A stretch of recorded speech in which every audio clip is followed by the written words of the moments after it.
मैं आपको बता रहा हूं कारक के बारे में। हम लोगों ने पढ़ा है ना कारक में, कर्ता ने कर्म को करण से संप्रदान के लिए आपादान से संबंध काटे की अधिकरण में पेपर संबोधन हे अरे अहो अजी हेरे, इस गंगा शब्द का प्रयोग मैंने पहले भी बता रखा है आपको। अब सूत्र के माध्यम से जब आप संस्कृत पढ़ना जाएंगे तो संस्कृत के माध्यम से क्या होगा, आपको ये देखना है कि कारक का परिभाषा क्या है।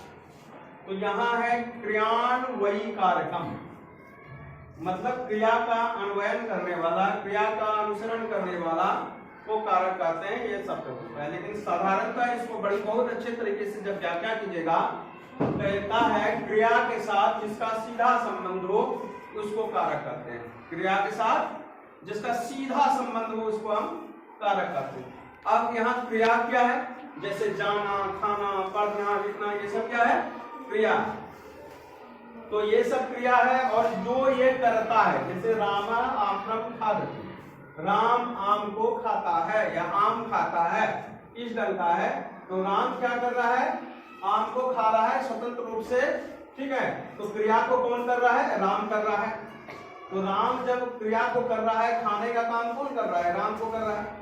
ऐसा तो नहीं है कोई मतलब राम के अलावा कोई कर रहा है, ऐसा कुछ नहीं। तो राम यहाँ क्या हो गया, कारक हो गया, समझ रहे हैं। गजः गच्छति, अगर आपको ये बता दें गजः गच्छति, तो गजा मतलब होता है हाथी, हाथी जाता है या हाथी जा रहा है। तो हाथी जाने का काम कौन कर रहा है, ये क्रिया है, जाना काम क्रिया है, जाने का काम कौन कर रहा है, हाथी कर रहा है।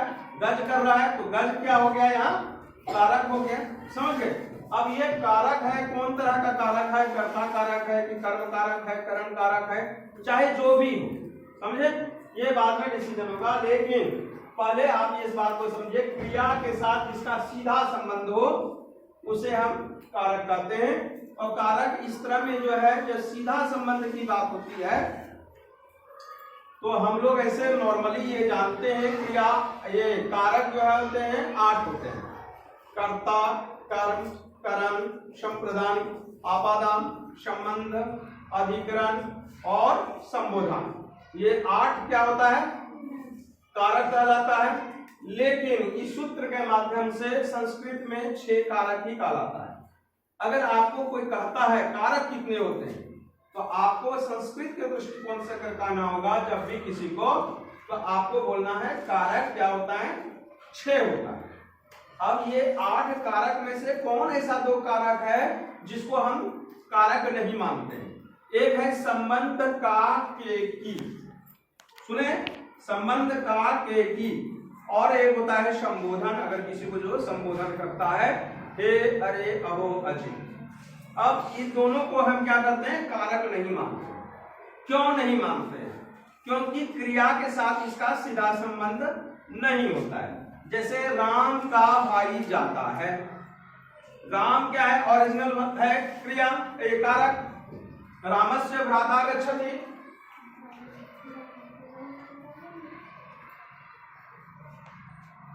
रामस्य भ्राता गच्छति, ये जो चल रहा है, तो कहता है राम का भाई, राम तो नहीं जा रहा है, राम का भाई जा रहा है। तो कारक तो यहाँ राम है, राम पे कारक लग गया। तो इसके कारण क्या होगा कि सीधा संबंध नहीं होने के कारण इसलिए इसको भी नहीं करते हैं। हे रे राम इधर आना, तो यहाँ भी जो है संबोधन का क्रिया, उसका डायरेक्ट सीधा संबंध क्रिया से नहीं होने के कारण वो जो है कोई दूसरा उसको संबोधन करता है। आपको मैंने संबोधन किया, समझ रहे हैं, तो आपको मैंने बोला फिर जाके ये काम करो, करवा हम रहे हैं, हमसे डायरेक्ट उसका क्रिया का सीधा संबंध नहीं है।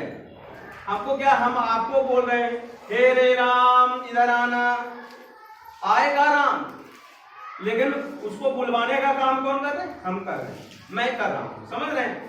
तो इसलिए क्या हुआ, डायरेक्ट क्रिया के साथ में सीधा संबंध कारक का नहीं है। जो मेन पर्सन होता है, जो काम करवाने वाला होता है, जो काम करने वाला होता है, उसका डायरेक्ट अगर सीधा संबंध नहीं होगा कारक के साथ में, तो उसको हम कारक के गिनती नहीं मानते हैं। इसलिए संबंध और संबोधन,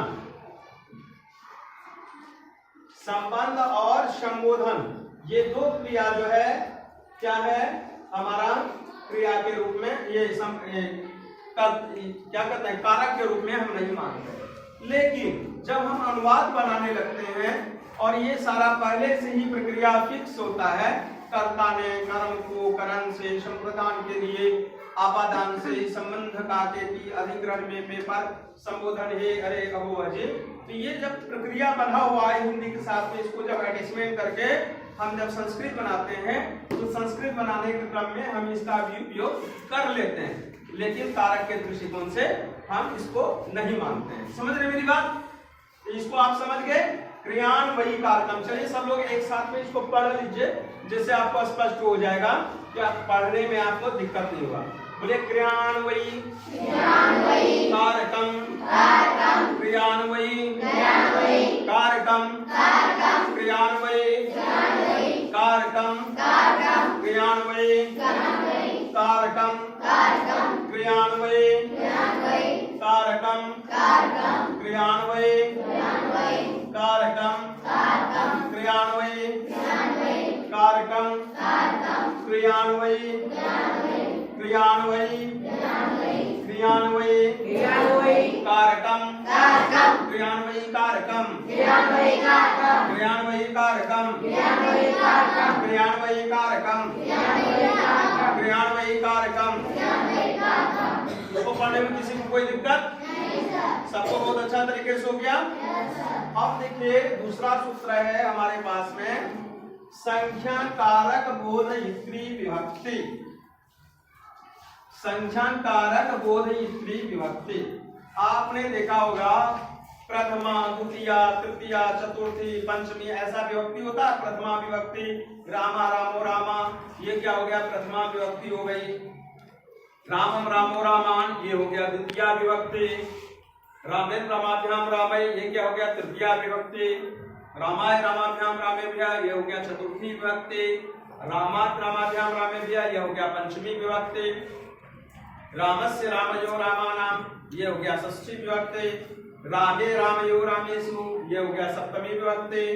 और हे रामा हे रामो हे रामा ये हो गया संबोधन। समझ रहे मेरी बात? तो ये जो विभक्ति है, विभक्ति किसे कहते हैं?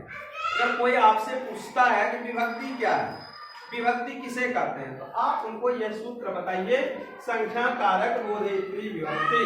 इसका मतलब हुआ संख्या, संख्या को बताने वाला और कारक को बताने वाला, संख्या और कारक को बताने वाले को विभक्ति कहते हैं। देखिए संख्या और कारक को बोध कराने वाले को विभक्ति कहते हैं।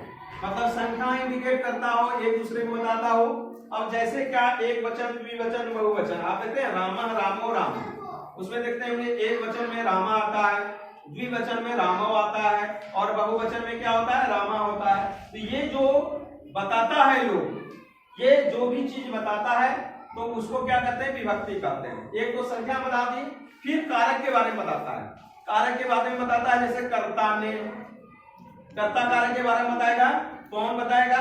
पहला विभक्ति प्रथमा विभक्ति जिसको कहते हैं रामा रामो राम ने रामो, तो क्या हो जाएगा राम दोनों ने, रामा राम लोगों ने, ऐसा बताता है, ऐसा इंडिकेट करता है। तो ये क्या होता है प्रथमा विभक्ति में एक वचन द्विवचन बहुवचन होता है और प्रथमा है तो ये क्या करता है आप देखिए एक वचन द्विवचन बहुवचन ये संख्यावाचक भी बताया और विभक्ति में हुआ रामा कृष्णा मोहन।